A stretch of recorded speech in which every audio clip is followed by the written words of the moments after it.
क्या ज्ञान में भी आसक्ति एक सूक्ष्म रूप की माया होती है?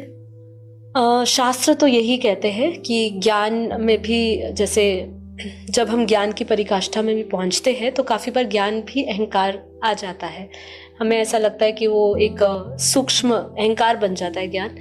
पर मैं ये कहना चाहूँगी, शास्त्र बोलता है, ये जो अवस्था बोलते हैं ना कि हमें ज्ञान की भी आवश्यकता नहीं, ये वो अवस्था को प्राप्त करने वाली जब बात करते हैं निराकार, जब हमारी अवस्था निराकार, निर्गुण, निर्विकार, वो जो अवस्था की बात करी, वो अवस्था हमारी अल्टीमेट अवस्था है। आज जिस स्थिति पर हम आप सब बैठे हैं, ये पूरा संसार बैठा है, जिस माया नगरी में बैठा है, पूरा संसार का जो सिमुलेशन है, ये अगर हम मैट्रिक्स इसको समझे पूरा, तो हमें ये समझना होगा कि इस समय ज्ञान लेना जरूरी है। उसका अहंकार आए ना आए, उसकी चेष्टा बाद में होगी, बाद में उसके ऊपर सोचेगा, पर अज्ञान अवस्था में व्यक्ति उठेगा ही कैसे?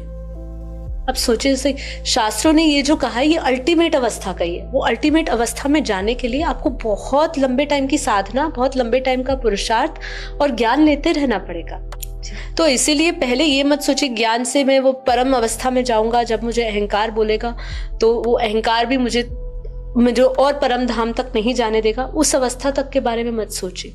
अभी हाल में आपके लिए क्या इंपॉर्टेंट है? ज्ञान आवश्यक है अभी आपके लिए। आज जो देख लीजिए, इसलिए संसार में भी ऐसा ही है ना, पढ़े लिखे की वैल्यू है और अनपढ़ की वैल्यू नहीं है ना। तो ऐसे ही अध्यात्म में भी अगर आप इस साधना पे चल रहे हो तो ज्ञान की ही वैल्यू है। तो इसलिए ज्ञान लीजिए पहले, फिर वो जब धीरे धीरे ज्ञान को धारण करोगे तो अहंकार भी नष्ट हो जाएगा।